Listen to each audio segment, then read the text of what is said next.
Welcome to this explainer. Look, if you've been putting in the time at the gym, you already know the exact feeling I'm talking about.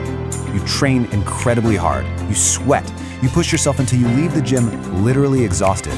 But then, weeks or even months later, you look in the mirror and the reflection just doesn't seem to match the immense physical effort you've been putting in.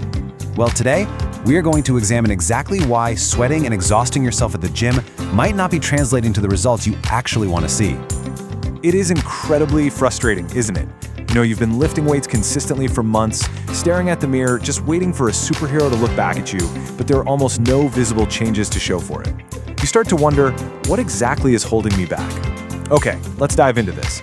Today, we're revealing the 7 biggest muscle-building mistakes that are stopping most people from making progress, and much more importantly, how you can entirely avoid them so you stop staying small while working so hard. So to understand why this happens, we really have to look at this fundamental contrast. The classic beginner myth is that building muscle is simply about spending endless hours in the gym and lifting heavy weights. But the evidence-based reality? It's that muscle growth is a completely interconnected system. It requires training smarter, eating correctly, and recovering properly. All of these factors absolutely must work together. If even one of these elements is missing from your routine, your results are going to slow down dramatically. To tackle these 7 mistakes today, we've grouped them into 3 core pillars. First up, the stimulus, which is all about training smarter. Second, the fuel and recharge, focusing on nutrition and sleep. And finally, the long game, which is about consistency and patience. Let's kick things off with pillar number 1, the stimulus, training smarter. Here, we really need to shift our focus from pure physical sweat to actual efficiency.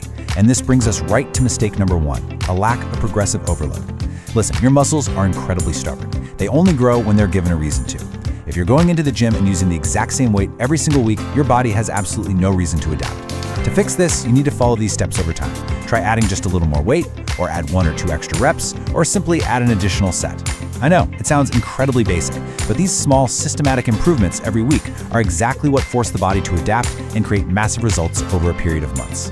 And that leads us to mistake number 2, poor exercise form.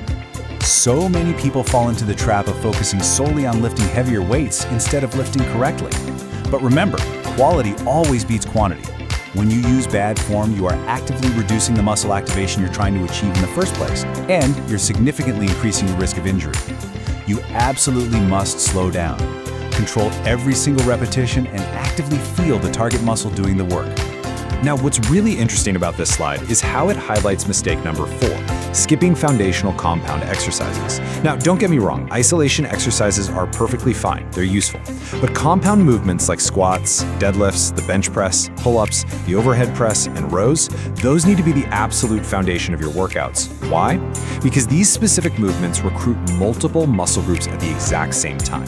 This allows you to safely lift much heavier weights and, as a direct result, build far more overall mass than you'd get from isolation exercises alone.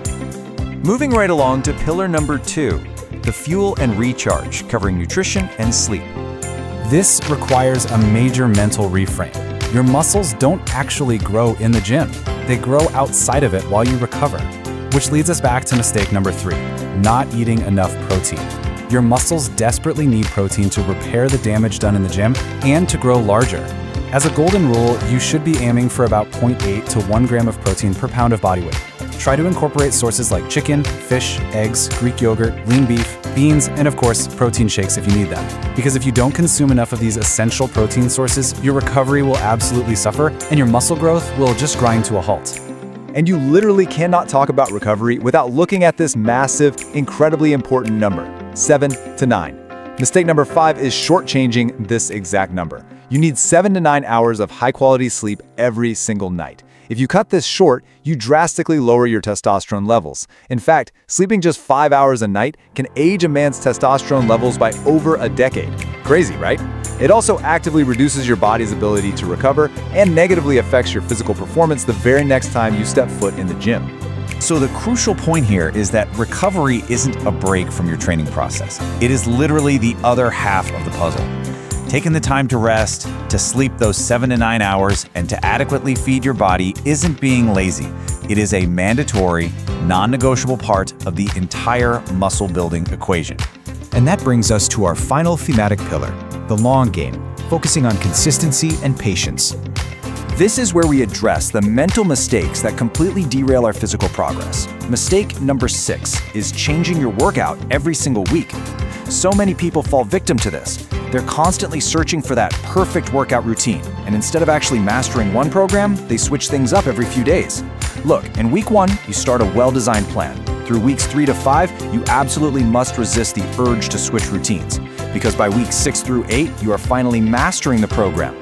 Consistency always beats variety when it comes to muscle growth. You need to stick to one routine for at least 6 to 8 weeks to let it actually work its magic. Which naturally leads us to mistake number 7, giving up way too soon. You simply will not transform your body in a matter of a few weeks. Building muscle takes time. Real, visible progress only happens through months of consistent effort. You just have to trust the process and stay the course, even on the days when you don't see immediate changes in the mirror. To wrap this whole shebang together, let's look at the ultimate growth formula, the absolute fundamentals. Train with proper form so you hit the right muscles and avoid injury. Increase your strength over time using progressive overload. Eat enough protein to fuel the repair. Recover properly with 7 to 9 hours of sleep. And stay consistent. Stick into your program for weeks at a time. Every single healthy meal, every good night's sleep, and every focused workout brings you one step closer to your ultimate goal. If you follow these exact principles, your body will absolutely reward you. I want to leave you with this final bold question. Are you willing to stop chasing shortcuts and finally trust the process? True muscle growth doesn't come from quick hacks or constantly switching routines. It comes from mastering the fundamentals we explored today. So think about your own routine. Identify where you might be making one of these 7 mistakes and commit to fixing it right now. I'd love for you to look at your own goals and ask yourself, which muscle group do you genuinely want to grow the most? Focus on that, trust the process, and I'll see you